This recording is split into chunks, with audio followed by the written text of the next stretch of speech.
أعوذ بالله من الشيطان الرجيم بسم الله الرحمن الرحيم الحمد لله رب العالمين الرحمن الرحيم مالك يوم إياك نعبد وإياك نستعين اهدنا الصراط المستقيم صراط الذين أنعمت عليهم غير المغضوب عليهم ولا الضالين.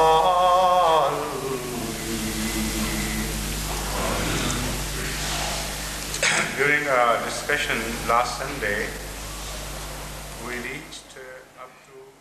Durant notre dernière session dimanche dernier, And I promised nous étions arrivés au verset Malik Yawmiddin et j'avais promis d'établir la relation entre les attributs de Dieu qui ont été mentionnés dans la sourate Al-Fatiha. restart our discussion. Ainsi, je vais devoir retourner en arrière pour évoquer certains attributs, ces attributs qui ont été utilisés avant Malik Yawmiddin et lier tous ces attributs en un tout. Now, first of all, I begin with Ar-Rahman. Rabbul Alameen, I have discussed at some length, but Je vais commencer par Ar-Rahman. I have to begin with Ar-Rahman J'ai déjà évoqué Rabbul Alamin, because mais pour lier ce sujet, je dois débuter avec Ar-Rahman. it's very important Comme je l'ai dit auparavant, because la répétition d'Ar-Rahman et Ar-Rahim est importante parce que cette répétition ici concerne en particulier la révélation du Saint-Coran. Et j'avais évoqué la raison pourquoi Ar-Rahman a été utilisé au lieu de Al-Alim ou au lieu d'Al-Khaliq. Comme je l'avais dit auparavant, Ar-Rahman est l'attribut le plus approprié pour la création du Coran. Il y a aussi une autre raison pourquoi Ar-Rahman a été utilisé ici. progress where a worldwide religion was to be revealed to mankind as such. Nous sommes à une époque où l'humanité a besoin d'une religion universelle Kind et l'attribut Ar-Rahman, which does not make distinction l'attribut Ar-Rahman évoque un être bienveillant qui ne fait pas de distinction entre les différents peuples. all believers, blacks and whites, reds and yellows. L'attribut Ar-Rahman ne fait pas de distinction entre les croyants, les incroyants, entre les blancs et les noirs. L'humanité tout entière profite de sa bienveillance. Et sa bienveillance est sans aucune discrimination. Religion was to be revealed. It was for the first time that a religion Ainsi, c'est la première fois qu'on avait besoin d'une religion universelle. and the yellow C'était pour la première fois qu'on avait besoin d'une religion qui s'adresse aux blancs, aux noirs, aux rouges, aux jaunes. appropriate word for that should have been Rahman. Une religion qui sera pour l'humanité tout entière. Of Rahman, Ainsi, l'attribut le plus approprié en ce cas est Ar-Rahman, that the believer car nous avons vu l'importance de l'attribut Ar-Rahman par rapport à l'humanité tout entière. Et nous savons qu'il n'y a pas de distinction entre les croyants et les incroyants dans la manifestation de la Rahmaniyya. Prenons à titre d'exemple le climat qui affecte tout le monde sans aucune distinction. Les saisons se succèdent et la pluie tombe aussi pour tout le monde. Tout cela affecte tout le monde sans aucune distinction. Et les divers phénomènes de la science s'appliquent à tout le monde sans qu'il n'y ait de distinction. Il n'y a pas de distinction entre celui qui aime Allah ou celui qui n'aime pas Allah, entre celui qui est hostile à l'égard d'Allah et celui qui ne l'est pas. Ainsi, une religion universelle devrait être révélée, pas une religion qui serait dédiée aux hindous ou aux israélites. Et une pareille religion doit tirer son autorité de la Rahmaniya ou de la tribu Rahman de Dieu. Ainsi, dans le contexte de la révélation du Saint-Coran, la tribu Ar-Rahman nous offre une bonne nouvelle, à savoir que ces religions d'antan qui étaient limitées à certains peuples,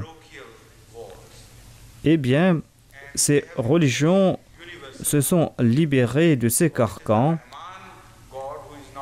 et ces religions sont maintenant universelles parce que c'est le Dieu Rahman qui est en train de parler. Ainsi, il est impossible que Dieu Ar-Rahman ait offert ce message et qu'il ait oublié la Chine ou qu'il ait oublié l'Arabie.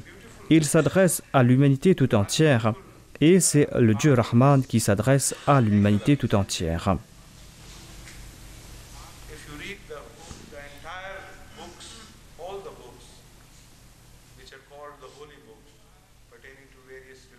Si vous étudiez toutes les écritures saintes, toutes ces écritures de ces différentes religions, de ces différentes nations, vous n'allez pas y trouver dans ces écritures un seul exemple d'un livre qui a été révélé par l'entremise de la tribu Ar-Rahman. Comme je l'ai dit, le Saint-Coran fait cette déclaration catégorique « Ar-Rahmanu allama al-Qur'an ». Dans aucune autre écriture, vous allez lire à propos du Dieu Rahman qui a révélé ce livre ou cette écriture. Mais pareille déclaration serait illogique. Si Dieu s'adressait aux Israélites et que la Bible disait que Dieu est en train de parler aux Israélites par la tribu Ar-Rahman, eh bien, il y aurait quelque chose qui clocherait. Si Dieu parlait qu'aux Juifs en disant que c'est Dieu Ar-Rahman qui leur parle, ce peuple particulier auquel il s'adressait démentirait la tribu Ar-Rahman, parce que la tribu Ar-Rahman s'applique à l'humanité tout entière.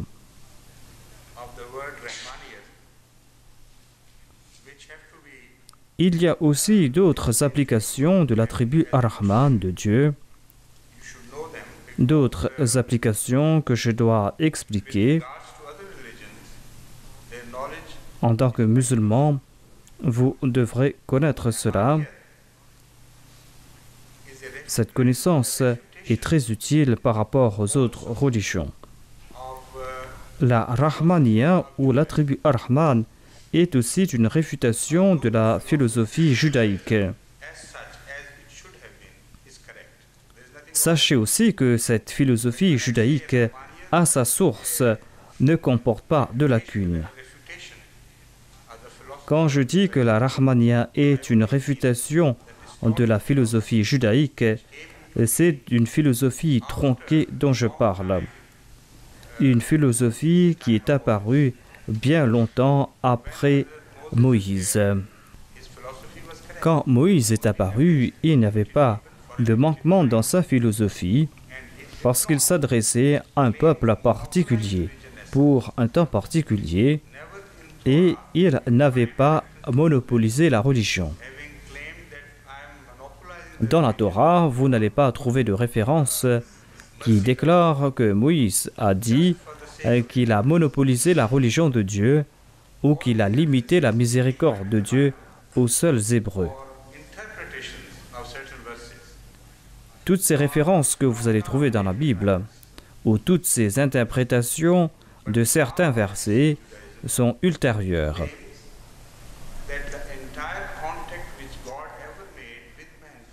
Mais si vous étudiez le judaïsme aujourd'hui, vous allez comprendre que le judaïsme dit que Dieu s'est révélé uniquement aux prophètes hébreux, aux prophètes d'Israël.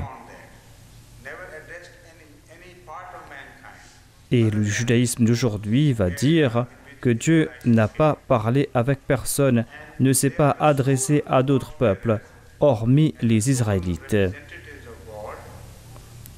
et que les Israélites sont les seuls représentants de Dieu, pas à l'humanité tout entière, mais à eux-mêmes. Ainsi, la Rahmaniya nous informe que Dieu est Ar-Rahman, c'est-à-dire qu'il est le Dieu de l'humanité tout entière.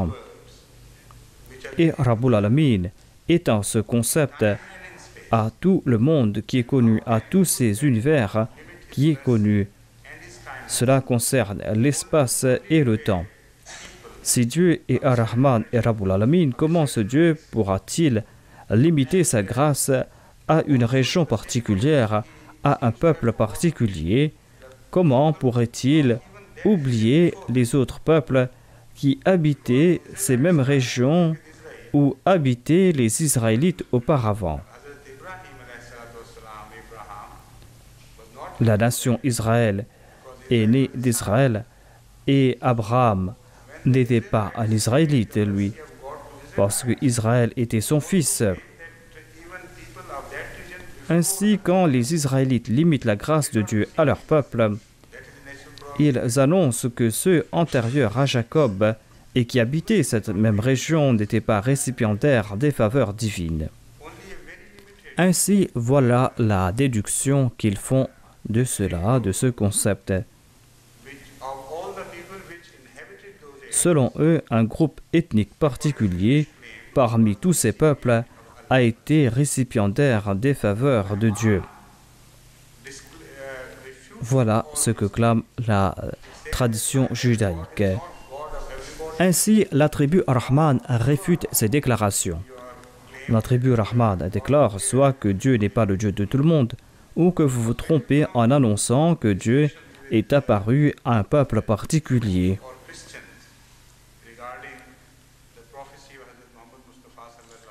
Quand on parle avec les Juifs et les chrétiens à propos de la prophétie sur l'avènement du saint prophète Mohammed, paix soit sur lui, c'est là une objection qu'il soulève à son encontre. Et dans ce cas, les chrétiens se joignent aux Juifs. Ils disent qu'Allah a promis ses faveurs et sa miséricorde uniquement aux fils d'Abraham, et parmi ses fils, il a limité sa grâce à Isaac. Isaac qui porte le nom d'Israël. Et Ismaël aussi ne profite pas de cette grâce divine. Ainsi, selon eux, non seulement que la grâce de Dieu est limitée à un peuple particulier, mais il y a aussi une autre discrimination au sein d'une même famille, selon leur déclaration. Ainsi, on doit parler à propos des attributs de Dieu. Vous devrez retourner vers les attributs. Et on doit leur demander, croyez-vous que Dieu est Rahman ou pas? Croyez-vous que Dieu est le Dieu de l'humanité ou pas? Ou y avait-il différents dieux qui ont créé ces univers? Est-ce qu'il y a différents dieux qui ont créé différents peuples à différentes époques? Les Juifs sont des monothéistes et ils vont accepter qu'il n'y a qu'un seul Dieu. S'il n'y a qu'un seul Dieu, eh bien, il est impossible qu'il se limite à un peuple particulier, qu'il limite sa manifestation à un seul peuple. Il ne pourrait être coupable de discrimination au point de rejeter une partie d'une famille et d'accepter une autre partie d'une famille. Voilà pourquoi il est important pour nous de comprendre l'attribut Ar-Rahman, parce que cet attribut Rahman nous aide à réfuter les fausses croyances des autres. Mais comme je l'ai dit auparavant, on ne doit pas rejeter le judaïsme. Parce que si vous rejetez le judaïsme, vous allez aussi vous attaquer à Dieu. Le judaïsme était une religion parfaite par rapport au temps de son avènement. Et cette religion satisfaisait aux exigences du peuple de l'époque. Pourquoi est-ce que Dieu n'avait pas évoqué l'attribut Ar-Rahman à l'époque parce que il s'était manifesté aux Israélites de manière restreinte. C'est pour cette raison qu'il n'a pas utilisé l'attribut Ar-Rahman dans la Torah.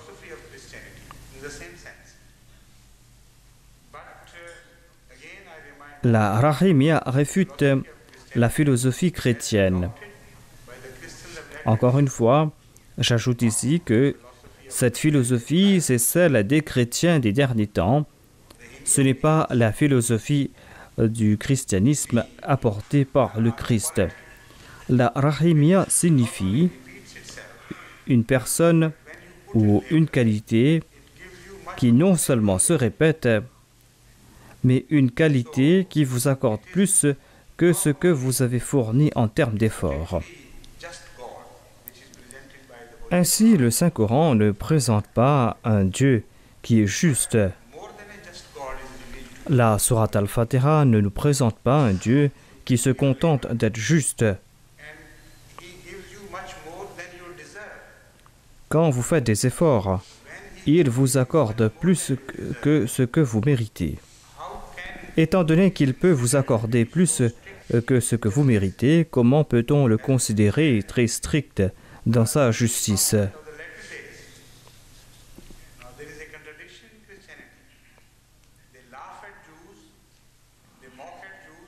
Il y a une contradiction chez les chrétiens. Ils s'en prennent aux Juifs pour leur concept de justice.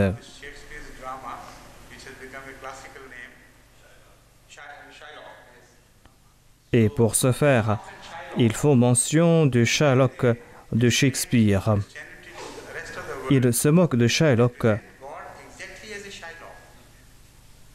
Et lorsqu'ils présentent le christianisme aux autres, ils présentent Dieu comme un Shylock, un Dieu qui ne peut pardonner. Pourquoi se moquent-ils du concept juif de la justice alors qu'ils l'ont adopté? Le Saint-Coran évoque la Rahmaniya afin de réfuter ce concept chrétien qui affirme que Dieu ne peut pardonner ou que Dieu ne peut accorder plus que ce que l'on mérite. La Rahimia ne signifie pas accorder plus, mais il y a aussi ce concept de pardon dans la Rahimia. Si par exemple un employé oublie quelque chose, s'il commet une faute,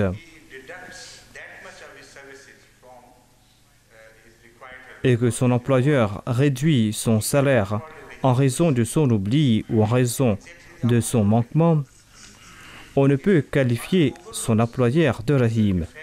Il est le contraire de Rahim. Si on oublie les manquements de l'autre, si on oublie les oublis ou les lacunes de l'autre, et qu'on ne se contente pas de payer à l'autre son salaire, mais qu'on lui donne un salaire supplémentaire, l'on sera qualifié de Rahim. Ainsi, si vous croyez en un Dieu Rahim, il n'y a pas de place pour la philosophie chrétienne qui stipule que Dieu ne peut pardonner parce qu'il est juste. Il est juste, c'est tout. Voilà le Shylock que nous présente le christianisme. Et aucune personne douée de bon sens ne pourra s'associer à pareil Dieu. Ces versets de la Sourate Al-Fatiha réfutent une autre philosophie qui affecte une grande partie de l'humanité. C'est la philosophie du panthéisme, une philosophie qui est entrée en islam à travers le soufisme.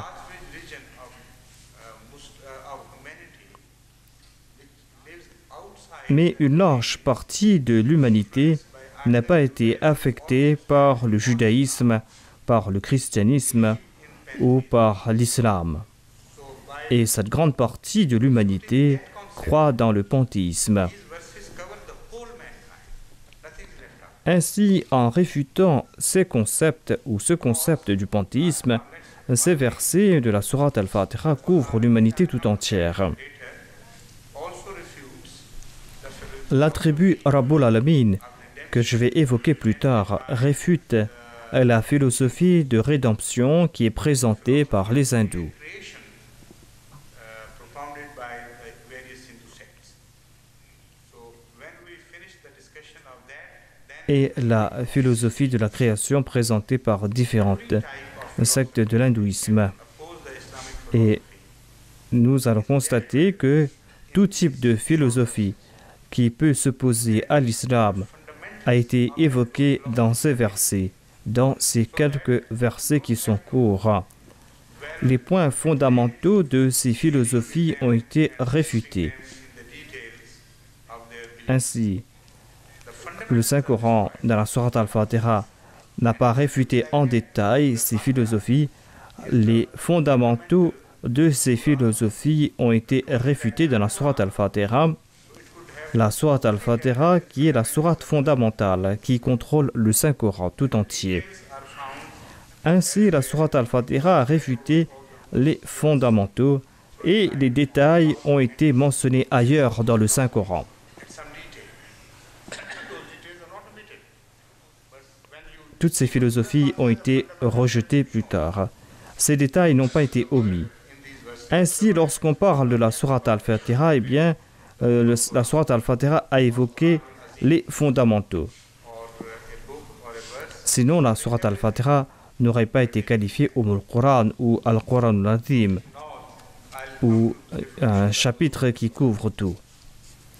pantheism speaks of a God Je vais donc évoquer ces deux philosophies. Il y a tout d'abord le panthéisme.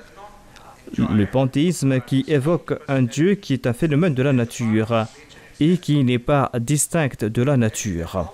type of concept Sa personnalité n'est pas distincte de la nature. and also by C'est un concept qui a été développé par des poètes anglais à l'instar de Wordsworth et de Coleridge. bearers of this type Wordsworth concept de l'Angleterre était le porte-drapeau de ce concept de Dieu. views himself in nature and cannot be C'est un Dieu panthéiste, un Dieu qui se révèle dans la nature et un Dieu qu'on ne peut démarquer de la nature. the Far East, the Chinese, Cette philosophie est aussi présente en Extrême-Orient, Japanese, en Chine, en Corée nations, et au Japon. they all believe in one form Dans toutes ces nations et dans les nations de l'Extrême-Orient, il y a ces peuples qui croient dans cette philosophie dans une forme ou une autre. Le nom de leur religion change. Il y a par exemple Taoism, le confucianisme, et il y a aussi le taoïsme, il y a aussi le shintoïsme. they say nature is God and Mais cette philosophie fondamentale est commune dans toutes ces religions et ils disent que Dieu est la nature et la nature est Dieu. Et il n'y a pas d'autre pouvoir que celle de la nature. Dieu est la personnification du pouvoir. Ainsi, on doit se prosterner devant la nature. Et ils croient aussi que leurs ancêtres sont des parties de cette nature. Et ils disent qu'ils doivent être adorés comme une partie de la manifestation de la nature. so the elders who have died, they go L'homme a atteint le sommet de la conscience mingled with nature, et les ancêtres qui décèdent retournent à cet état de conscience au sein de la nature, penetrated mais ils n'ont pas le même corps. Ainsi, le culte des ancêtres a pénétré dans toutes ces religions. of this pantheism. Ces religions de l'Extrême-Orient et en Asie du Sud. Alhamdulillah, Tout cela est le résultat de cette philosophie du panthéisme. Le Saint-Coran déclare Alhamdulillahi Rabbil Alamin. who is the sustainer and Toutes les louanges sont dues à Allah, no, Alam qui est le maître et le soutien de tous les univers. person who knows it. Le Alam, ou l'univers, ne peut exister indépendamment de la personne qui le connaît. It's so beautiful to Le mot alam exprime le concept de l'univers en accord avec la philosophie du Saint-Coran.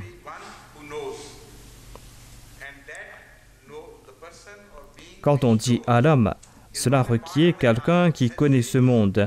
Et cette personne, cet être qui connaît l'univers, ne fait pas partie de cet univers. Il est un être distinct. Ainsi, il doit y avoir un être distinct, un être qui est séparé, qui a créé cet univers, et c'est lui Allah. Et cette personne, cet être a été qualifié de Rabbul Alamin, du soutien de cet univers ou de ces univers. Rab signifie aussi créateur. Rab qui contient les attributs de Rahman et de Rahim signifie aussi créateur. Ainsi, le Rab n'est pas uniquement celui qui soutient la création, mais il est aussi celui qui crée cet univers. Rahmaniya signifie aussi le droit de propriété. Ainsi, cet attribut exprime cette possession d'esclaves par le maître, un objet qui est connu et un être qui connaît. Ainsi, tous ces sens sont là pour nous faire comprendre que le concept de panthéisme n'existe pas dans le Saint-Coran. Mais ce n'est pas une simple déclaration. Comme je l'ai dit, le Saint-Coran se démarque lorsqu'il s'adresse aux croyants et aux non-croyants. Le Saint-Coran se démarque par ses arguments.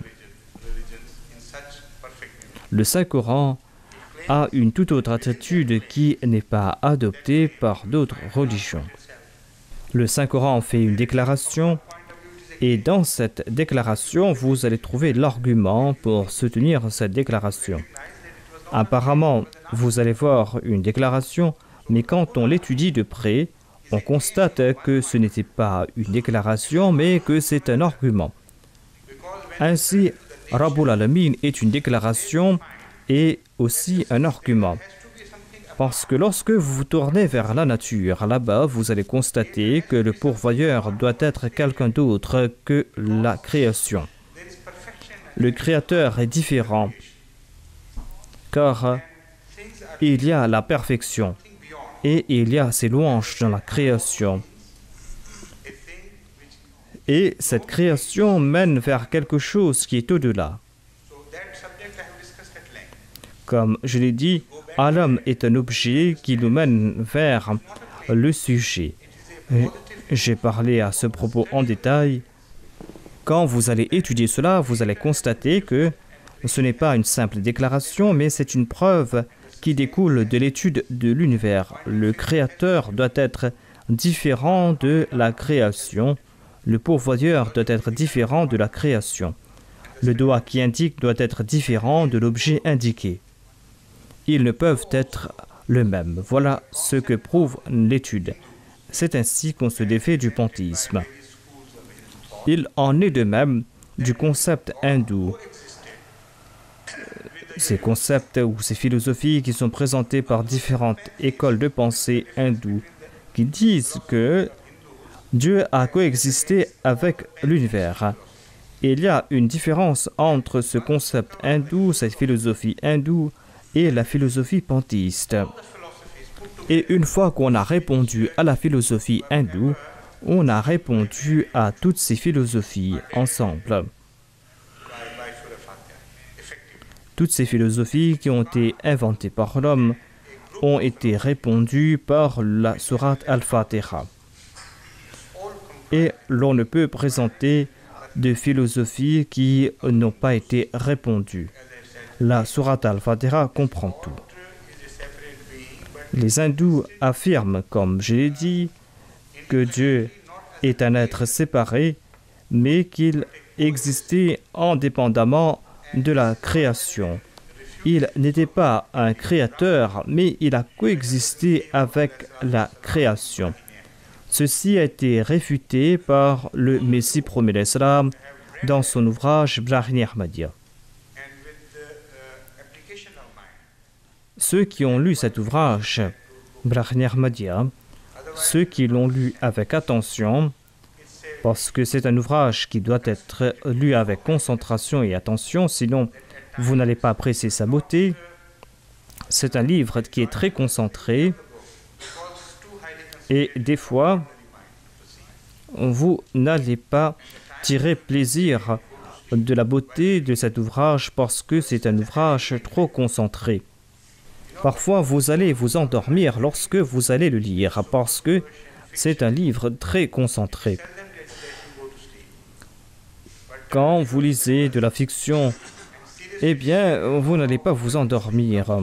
Mais si vous allez lire vos manuels scolaires, c'est là que vous allez vous endormir. As the subject, there is nothing. Voilà ce que les gens qualifient d'ennuyeux. Il n'y a rien d'ennuyeux ici. You're not up to that mark, and then you get bored. Il y a quelque chose que vous ne comprenez pas. Vous n'êtes pas à la hauteur. C'est pour cette raison que vous trouvez cela ennuyeux. Ainsi, nombre d'écrivains qui étaient hostiles à l'égard du Messie premier l'Islam ont déclaré « Nous avons beaucoup entendu parler à propos de Brahini Ahmadiyya, mais quand nous allons commencer à le lire, nous ne pouvons pas le lire parce que nous avions des maux de tête. Nous ne pouvions pas comprendre cela. » C'est comme si un écolier qui voulait comprendre Einstein. Il aura des maux de tête et il va s'endormir avant de terminer la première page. Voilà l'effet de cet ouvrage sur les écoliers. First, you must Ainsi, je vous avertis, to be harnessed, vous devrez mettre à contribution toutes vos facultés et vous devez vous préparer avant de lire cet ouvrage. endeavor to enter this book. But once you do, once you begin to understand, then you will realize why the great scholars Une fois que vous avez commencé à comprendre cet ouvrage, paid such high tribute. vous allez savoir pourquoi les grands écrivains qui étaient contemporains du Messie premier l'Islam lui ont rendu hommage. Cet ouvrage du Messie premier l'Islam a écrit l'histoire en Inde. C'est un ouvrage qui a auguré une nouvelle période de l'étude de l'islam et de la religion comparée. All these four philosophies which I have mentioned, Et le Messie premier l'Islam a infligé des revers à ces 4 philosophies que j'ai évoquées et qu'il a mentionnées dans Brahini Ahmadiyya. Et il répond en particulier à la philosophie hindoue et à la philosophie chrétienne. Mais il s'adresse en particulier à la philosophie hindoue parce que les hindous à l'époque étaient les adversaires les plus acharnés de l'islam à son époque. Ainsi, la sourate Al-Fatiha nous informe que Dieu est Rabbul Alamin, Rahman et Rahim, que Dieu n'a pas coexisté en tant que créateur, mais qu'il était un créateur qui était conscient des exigences de sa création. then there should not have been any relationship Si l'univers était éternel, il n'y aurait pas de relation avec ce qu'il contient et ce qu'il allait apparaître. the relationship between what it contained and what was required by the creation of the future. This is a very important point. Et il n'y aurait pas de relation entre ce qu'il contenait et ce que seront les demandes des créatures du futur. Overpowers it because that being is unconscious and Allah is conscious. Si quelque chose existait avec Allah et que Dieu avait quelque pouvoir pour manipuler certaines choses, selon la philosophie hindoue, et que le monde matériel n'avait pas ce pouvoir ou cette conscience, In the form of matter, ainsi, selon cette philosophie, Dieu a usurpé ces qualités qui existaient dans la forme de la matière et il a mis tout cela ensemble comme si on mixait des potions. the job of Allah according to comme s'il mixait des potions pour créer quelque chose de nouveau. Voilà la tâche d'Allah selon les hindous. Selon eux, au mieux, Allah était un chimiste qui mélangeait plusieurs produits pour créer de nouveaux produits ou de nouveaux attributs ou de nouvelles qualités. Mais le Saint-Coran affirme qu'Allah est Rahman. Ar-Rahman signifie celui qui subvient aux besoins des créatures du futur. Il subvient aux besoins des créatures du futur avant même leur naissance. Ainsi, si dans l'univers vous allez constater pareil phénomène, si vous constatez que l'on a déjà satisfait aux exigences de la création bien avant, dans le passé, bien avant l'existence de cette création, eh bien, il doit y avoir un être conscient qui a créé cet univers. Sinon, cela ne peut se faire par hasard. Je vais citer quelques faits de l'histoire naturelle. Les scientifiques expliquent que la vie est passée par plusieurs étapes au cours de son histoire. Par exemple, à une phase de l'histoire naturelle, des animaux carnivores ont été créés. À d'autres phases, des animaux herbivores ont été créés.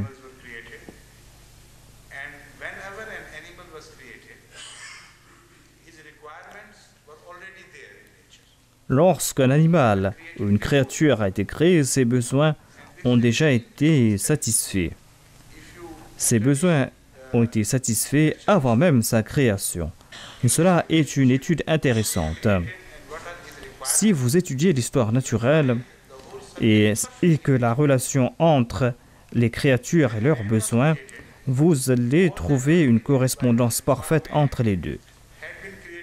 Quand l'homme a été créé, tout ce dont il avait besoin était déjà présent, avait déjà été créé avant sa création. Avant la création d'un cheval, tout ce dont il avait besoin avait été créé avant lui. Ainsi, le progrès n'a cessé. Il y a eu une évolution non seulement dans la vie biologique, mais aussi dans l'environnement.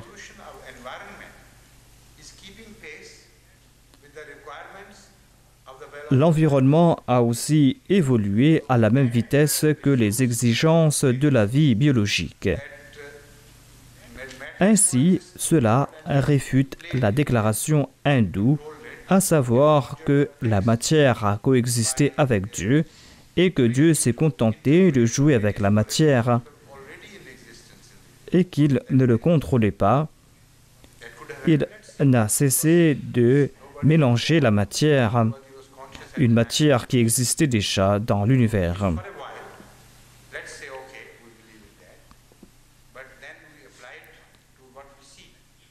Si nous acceptons cette philosophie pour un certain temps, mais lorsque nous regardons la nature, nous voyons quelque chose d'autre. Selon le Saint-Coran, vous allez voir la Rahmaniya. La Rahmaniya signifie la création d'objets qui ne sont pas exigés au moment de la création, mais dont on aura besoin beaucoup plus tard. Et tous les besoins de la création seront satisfaits.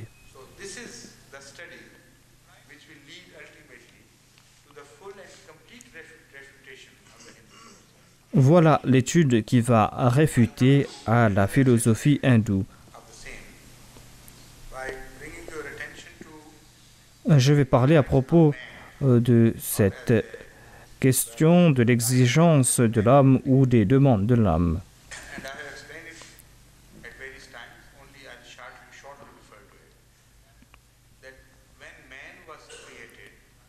J'ai expliqué cela dans le passé.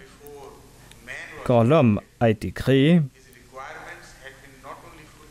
avant même sa création, ce dont il avait besoin avait été créé et préservé.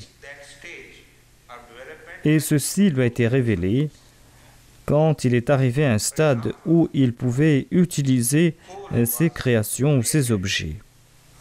À titre d'exemple, le charbon a été créé bien avant la création de l'homme. The discovery of coal was made available to man only when man was capable of utilizing coal, not before. Mais l'homme a découvert le charbon quand il était à même de pouvoir l'utiliser, Reached a stage pas avant cela. of scientific achievement. Le charbon était caché et quand l'homme a progressé, quand sa science, sa connaissance a progressé, quand il pouvait creuser la terre pour en faire sortir le charbon et pour l'utiliser dans les moteurs à combustion externe, c'est là qu'il a pu découvrir le charbon, c'est là qu'il a pu l'utiliser. In another way, man reached a stage of Et de même, nous voyons cela dans le cas des moteurs à combustion interne. internal combustion. Quand l'homme a progressé au point de pouvoir utiliser ou inventer les moteurs à combustion interne, dans ce cas, le charbon ne lui sera pas utile. Il aurait besoin du pétrole. Of his development. Et ce pétrole dont il avait besoin, beaucoup plus tard, avait été créé bien avant sa création. Or even the creation of his ancestors. Bien avant sa création, ce pétrole avait été créé. Même avant la création de ses ancêtres. About Même avant cela, ce pétrole a été créé. the creation of man, the iron was not only created in a form, Environ 3 milliards d'années but also avant la création de l'homme, le pétrole a non seulement été créé, mais ce pétrole a aussi été préservé afin qu'il ne se mélange pas, afin que l'homme puisse l'utiliser, reach it only when he is required. afin que l'homme puisse en puiser lorsqu'il en aura besoin. And how can you say that Allah coexisted with that Voilà la Rahmadiyya. Comment dire qu'Allah a coexisté avec de la matière morte? Et comment dire qu'Allah s'est contenté de mélanger cette matière? only a conscious creator Dans ce cas, dans cet exemple, ce n'est pas la Rahmaniya qui va agir. creation? Seul un être conscient et qui pourra faire un plan pour sa création pourra présenter cela. With each quality of his creation and his requirements. Who would have thought of these things? C'est un Dieu qui connaîtra chaque aspect de sa création, chaque aspect de ses exigences, qui pourra mettre en place ce plan. Il doit être un créateur, sinon il n'aurait pas pu faire un plan aussi complet. Ainsi, ce pétrole, comme je l'ai dit, a été créé très longtemps avant l'époque de l'homme, quand les dinosaures régnaient sur Terre. Other form of life was subservient to it. Les dinosaures couvraient la Terre tout entière, So supreme et les dinosaures régnaient en maître. in that direction. The evolution Et si l'évolution des dinosaures n'avait cessé, was dinosaurs eh bien, la création aurait connu une impasse. Parce que les dinosaures avaient augmenté en taille et leurs besoins aussi ne cessaient d'augmenter. Et la végétation de la Terre tout entière n'allait pas pouvoir les soutenir pendant plus longtemps. in that direction. To evolve in that, Et s'ils ne cessaient d'évoluer, si les dinosaures ne cessaient de s'épanouir, eh bien, la vie s'arrêterait d'exister. Il y aurait eu une impasse dans la création. Et l'évolution n'aurait pas continué parce qu'il n'y avait pas de quoi les faire subsister. C'est pour cette raison qu'une autre forme de vie plus réduite a été soutenue par Dieu. Et c'est pour cette raison que les dinosaures devraient disparaître. Et il en fut ainsi. to solve the mystery and Leur fin fut si soudaine que les scientifiques d'aujourd'hui tentent de résoudre ces énigmes. Ils ont mis de l'avant différentes théories et par la suite ils rejettent ces théories. Et jusqu'à présent, ils n'ont pas résolu cette énigme. Ils avaient présenté la théorie de la chute d'un météore qui avait touché la Terre. Et c'était une théorie qui était très populaire, mais qui a été rejetée. if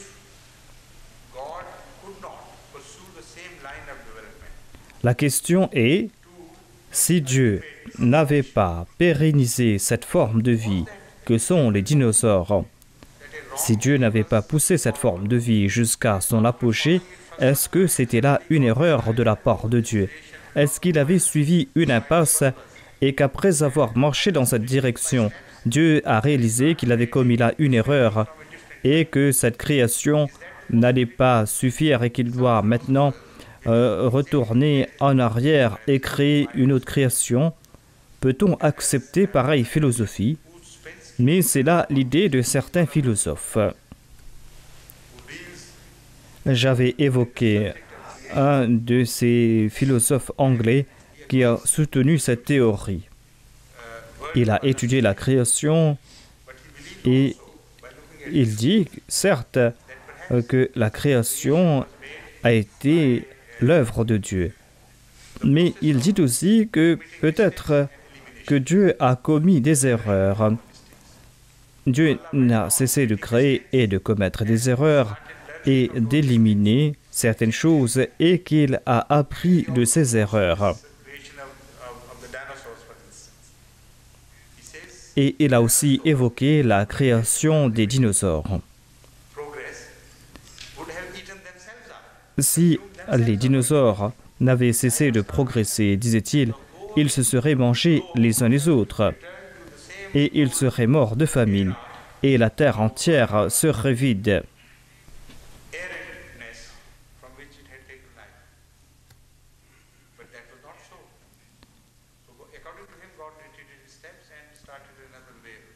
Mais tel n'était pas le cas.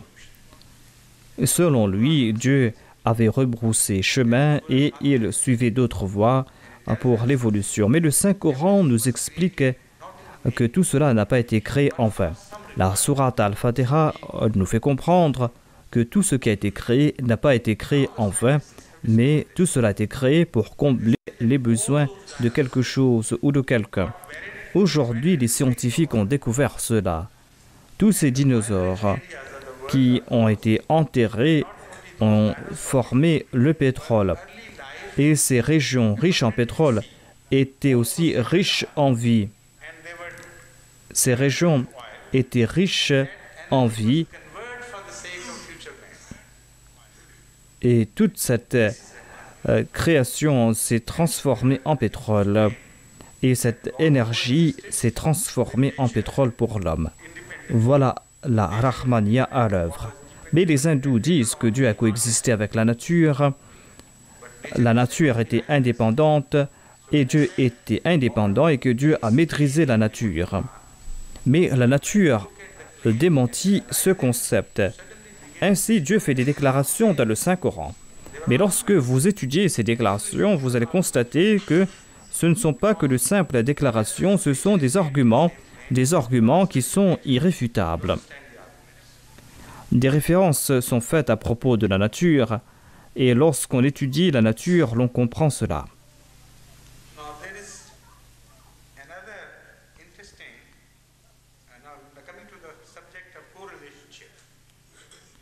Il y a aussi une autre question, la question des relations. Comment ces attributs ont été placés, dans quel ordre ils ont été placés et le lien entre ces différents attributs. Vous allez constater que la Rahmaniya est plus proche de la Rabubiyya et que la Rahimiyya est beaucoup plus proche de la Malikiya. Et ce n'est pas là fait du hasard. Tout cela a été fait intentionnellement et le saint prophète Mohammed sallallahu alayhi wa sallam nous en explique la raison. Le saint prophète a déclaré Ar-Rahman, Ar-Rahman al-Dunya, Ar-Rahim, Al-Rahim al-Akhira. Il a commenté sur le Saint-Coran dans cette phrase toute simple et il nous a éclairé à propos de ces attributs qui ont été mentionnés dans ces versets. Il déclare que le Rahman est le Rahman de ce monde d'ici-bas, c'est-à-dire que la Rahmaniya s'applique à ce monde du passé ou à ce monde matériel, ce monde qui est proche de nous. Et la Rahimiyya, d'autre part, and travels in the concerne until it le monde qui découle de la Rahmiyya. join hands with Malikiya. Et ce monde voyage dans le futur jusqu'à la Malikiyya. Labor and reward. La Rahimiyya concerne les lois des crimes et des châtiments, les lois des efforts et des récompenses. Et le Malik est celui qui récompense ou qui châtie. Mentioned Ainsi, la Rahimiyya est en connexion avec la Malikiyya Rahmaniyat has been mentioned. et la Rahimiyya a été mentionnée en juxtaposition avec la Malikiyya. Et la Rahmaniyya a été évoquée proche de la Rabubiyya But also with the en raison de sa relation avec le monde, avec la religion, the non-religious world. As such, I mean, before ever religion was created, Rahmaniyat was in, et avec le monde and Rahmaniyat was avant l'existence de la religion. La Rahmaniyya existait déjà avant l'avènement de la religion, et cela bien avant l'avènement de la Rahimiyya. À travers cet attribut Rahman, Dieu a créé ce monde d'ici-bas, et dans ce hadith, le saint prophète Mohammed paix soit lui nous explique que Ad-Dunya ne signifie pas que ce monde. the world to come alone. Dunya is the word applicable to all which is closer or as a first step. Ad-Dunya signifie tout ce qui est proche de nous, ou la première étape. It's created as a resultant Tout ce qui concerne la première étape est qualifié de dunya, et tout ce qui est le résultat du dunya est l'akhira, ou l'au-delà. Le début est dunya et la fin c'est l'akhira. everywhere in the world. Et on peut voir ce processus partout. Begin with a thing that is your dunya, and you Ainsi, l'on commence avec le dunya so Hazrat sallallahu alayhi wa sallam et on termine avec l'akhira. Rahmaniyat, you could not begin Le saint prophète Mohammed paix soit lui a dit que sans la Rahmaniyya, on ne pouvait commencer quelque chose parce que la Rahmaniyya est le pouvoir derrière la création. how could you go into trade? So the provider of capital, which is dunya, Sans que vous ayez un capital, comment pouvez-vous lancer votre commerce?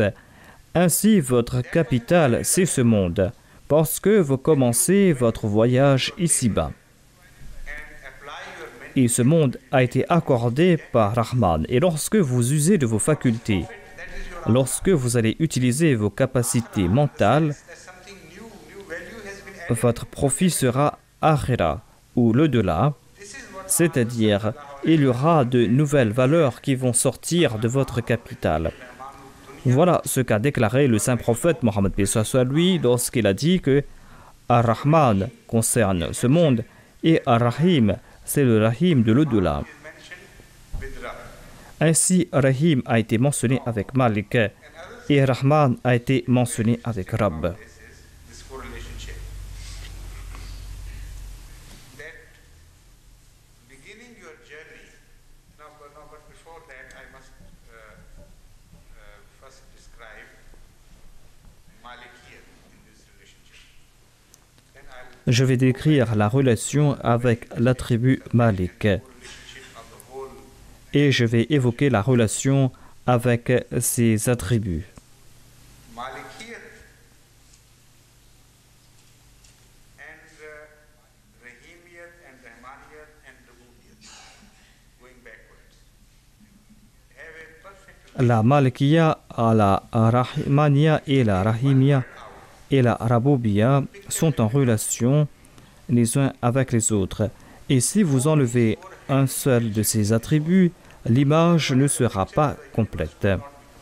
Ces quatre attributs devraient être mentionnés dans cet ordre. Sinon, l'image de l'univers ne sera pas complète et l'homme n'aurait pas reçu ses assurances. single word out of it or out of context.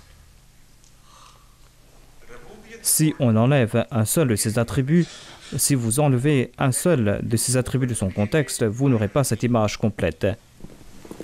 La Rabubiyya nous indique que nous avons été créés par quelqu'un qui nous a créés du néant Hal ata ala al-insani hinum min ad-dahri lam yakun shay'an madhkura. Voilà ce que signifie la Rabubiyya. Il est dit dans ce verset, pourquoi ne réfléchissez-vous pas sur votre passé? Vous étiez une chose qui ne méritait aucune mention. Et le Rab vous a pris, et le Rab vous a mené vers la perfection. Et il vous mène vers la perfection. Voilà la Rabubiyya.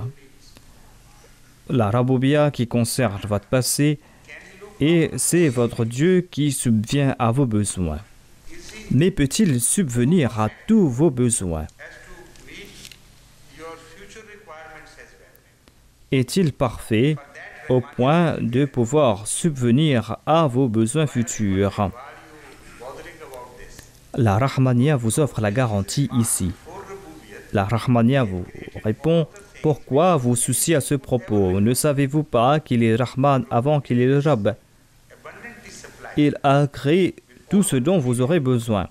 Ainsi, la Rabubiyya a mis à la disposition de l'homme tout ce dont il aura besoin. La Rabubiyya nous fait comprendre qu'on ne doit pas se soucier à ce propos et que ce matériel ne va pas s'épuiser.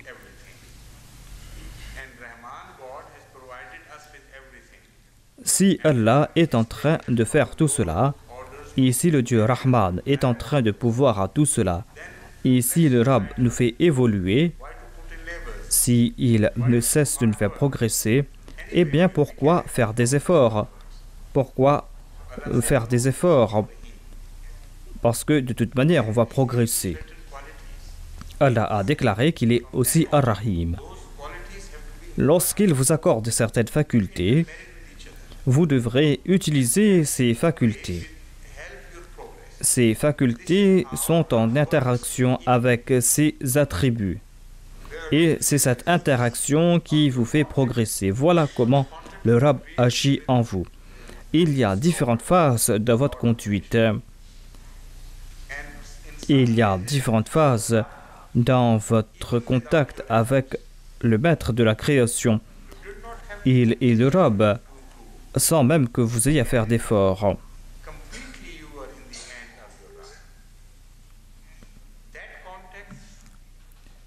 Vous étiez entre les mains de votre Seigneur et ce contact s'est terminé avec le début de la vie. Ce contact se termine dans un sens et continue dans un autre sens. Toute forme de vie inanimée a ce contact avec son Seigneur. Par exemple, deux atomes d'hydrogène n'ont pas d'effort à faire pour entrer en contact avec un atome d'oxygène. Et pour former de l'eau. C'est là un progrès, c'est là une forme d'organisation. Mais ce phénomène est contrôlé par un pouvoir qui dépasse le contrôle de ces atomes. C'est ainsi que, suite à l'application de la Rabubiyya sur la vie inanimée, Allah fait avancer l'univers. Au début de la vie, un nouveau processus commence, et c'est le processus de la Rahimiyya. Certes, vous allez avancer, vous allez atteindre les sommets, mais à condition que vous fassiez des efforts, à condition que vous usiez à bon escient de vos aptitudes. Si vous ne le faites pas, eh bien, vous allez perdre tout ce que vous avez acquis et vous allez retourner en arrière.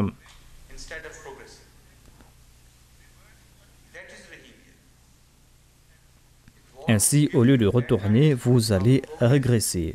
Voilà ce que signifie la Rahimiyya. La Rahimiyya vous donne la bonne nouvelle du progrès avec votre apport. Mais il y a aussi cet avertissement. à savoir que si vous n'utilisez pas vos aptitudes à bon escient, eh bien, vous pouvez retourner à un état primaire. Ceci a été évoqué dans cette sourate At-Tin où il est dit لقد خلقنا الإنسان في أحسن تقويم ثم رددناه أسفل سافلين إلا الذين آمنوا وعملوا الصالحات فلهم أجر غير ممنون. Les racines de cette sourate se trouvent dans la Rahimiyya. Comme je l'ai dit auparavant, différentes sourates du Saint-Coran et différents sujets qui ont été évoqués dans le Saint-Coran ont leurs racines dans certains attributs évoqués dans la sourate Al-Fatiha ou dans certains versets de la sourate Al-Fatiha. Il est dit dans la sourate At-Tin لَقَدْ خَلَقْنَا الْإِنسَانَ فِي أَحْسَنِ تَقْوِيمٍ. Assurément, nous avons créé l'homme selon le meilleur plan de la création. Taqwim signifie une formule infaillible.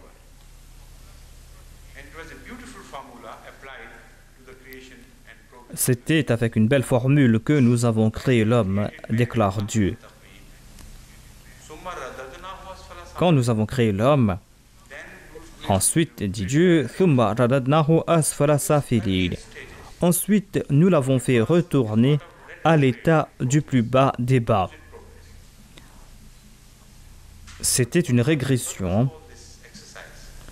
Mais pourquoi cette régression? Pourquoi cet exercice futile? Le Saint-Coran y répond. Le Saint-Coran y répond dans le verset suivant où il est dit إِلَّا الَّذِينَ آمَنُوا وَعَمِلُوا الصَّالِحَاتِ. Excepté ceux qui croient et qui font de bonnes œuvres. Excepté ceux qui jouent leur rôle, ceux qui accomplissent de bonnes œuvres. Ceux-là ne vont pas retourner à l'état primaire. Il n'y avait pas de régression. Pour eux, il y avait des progrès illimités, il y avait des récompenses non interrompues. Voilà la garantie qui leur a été donnée, voilà la garantie qui existe jusqu'aujourd'hui. Voilà l'évolution. Ainsi, sous la direction de la Rahimiyya, on reçoit ces récompenses. Nous avons cette bonne nouvelle de la récompense. Mais ici débute la lutte contre l'ego.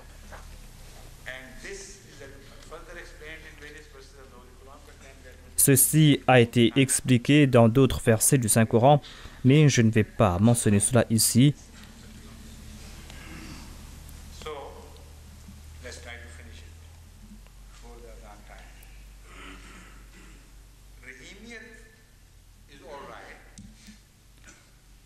Ainsi, la Rahimiyya est là, mais nous devons avoir cette garantie que tous nos efforts seront récompensés. Et que si nous commettons des erreurs ou s'il y a des manquements, eh bien que nos efforts ne soient pas en vain. Sinon, il y aurait de grands dangers pour l'homme.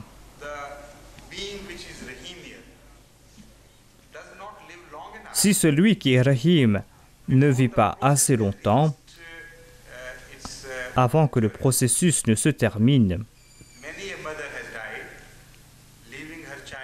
il y a nombre de mères qui sont décédées et qui ont laissé derrière eux des orphelins avant que leurs enfants puissent atteindre à la maturité. Nombre d'États ont promis nombre de choses à leur population. Ils ont promis à leur population que si vous faites des efforts, eh bien, nous allons vous récompenser. Les gouvernements lancent des plans très ambitieux, mais quand c'est le moment de récolter les fruits, eh bien, le gouvernement n'est plus là. Une révolution a tout renversé. Donc, il n'y a pas de garantie. Mais le Malik, le maître, donne le garantie. Dieu est le Malik Yawmiddin. Il déclare qu'il peut accorder tout type de récompense. Ces récompenses sont contrôlées par lui. Dieu déclare que non seulement vous êtes en contact avec le Dieu du début, mais vous êtes aussi en contact avec le Dieu de la fin.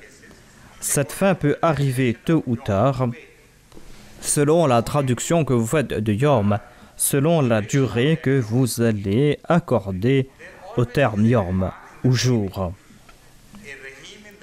Il y a toujours un Rahman au début, un Rahim au milieu et un Malik à la fin. Et tout effort accompli par l'homme sera récompensé ou tout effort sera puni parce que le Malik nous fait comprendre que pour chaque fin, il y aura un Malik qui va vous récompenser ou qui va vous rétribuer. Ceci a été décrit ailleurs dans le Saint-Coran. Lorsqu'on lit ces versets, c'est là que l'on va comprendre la beauté, le charme de ces versets lorsqu'on va lier cela avec Malik.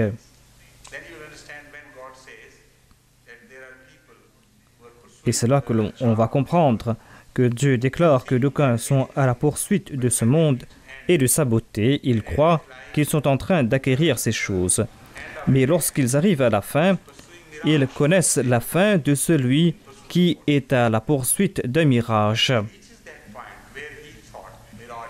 Lorsqu'il arrive à ce point où il croyait qu'il y avait de l'eau, il va trouver Allah qui l'attend pour le rétribuer pour ce qu'il a fait. Parce qu'il est le Malik. Donc ce Malik, on ne va pas le rencontrer uniquement après la mort. Ce Malik est aussi le Malik de tout phénomène de rétribution.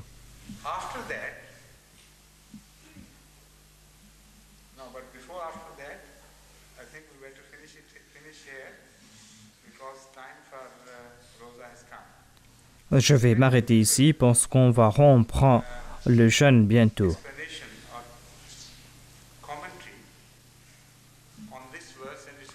C'est une belle explication ou un beau commentaire de ce verset, de la relation entre